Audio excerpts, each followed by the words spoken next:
He'll send us away for sure, Donald. I'm thinking you're right there, Dougie.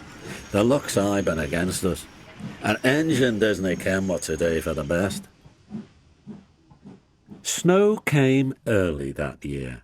It was heavier than usual. It stayed too and choked the lines. Most engines hate snow. Donald and Douglas were used to it. They knew what to do.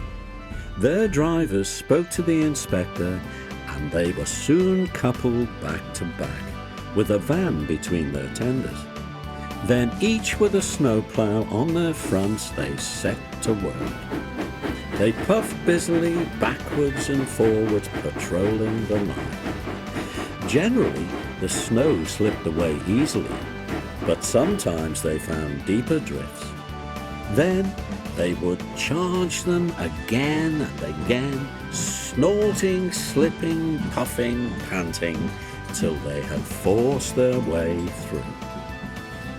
Presently, they came to a drift which was larger than most. They charged it and were backing for another try. There was a feeble whistle. People waved and shouted. "Losh sakes, Donald, it's Henry. Dinny fash yourself, Henry. Bide a wee, we'll hae you out."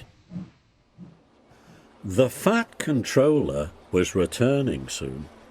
The twins were glum. "Well, send us back for sure," they said. "It's a shame," sympathised Percy. "Lot of nonsense about a signal box," grumbled Gordon. "Too many of those, if you ask me." "That brake van too," put in James. "Good riddance, that's what I say." "They were splendid in the snow," added Henry. "It isn't fair." They all agreed that something must be done, but none knew what. One day Percy talked to Edward about it. "What you need," said Edward, "is a deputation." He explained what that was.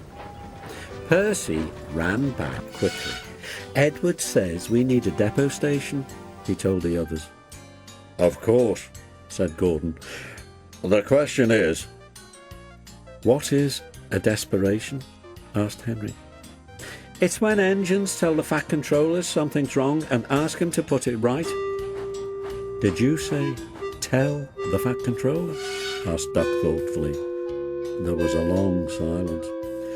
"I propose," said Gordon at last, "that Percy be our, deputation." "Aye," squeaked Percy. "I can't." "Rubbish, Percy," said Henry. "It's easy." "That's settled then," said Gordon. Poor Percy wished it wasn't. "Hello, Percy. It's nice to be back." Percy jumped. Some trucks went flying. Yes, sir. Please, sir." "You look nervous, Percy. What's the matter?" "Please, sir, they've made me a desperation, sir, to speak to you, sir. I don't like it, sir." "Do you mean a deputation, Percy?" he asked. "Yes, sir, please, sir. It's Donald and Douglas, sir. They say, sir, that if you send them away, sir, they'll be turned into scrap, sir. That'd be dreadful, sir. Please, sir, don't send them away, sir. They're nice engines, sir." "Thank you, Percy. That will do." He walked away. "I had a deputation yesterday," said the fat controller. "I understand your feelings, but I do not approve of interference." He paused impressively. "Donald and Douglas, I hear that your work in the snow was good. What colour paint would you like?" The twins were surprised. "Blue, sir, please." "Very well, but your names will be painted on you. We'll have no more mistakes." "Thank you, sir. Does this mean the both of us?" The fat controller smiled. "It means," but the rest of his speech was drowned in a delighted chorus of cheers and whistles.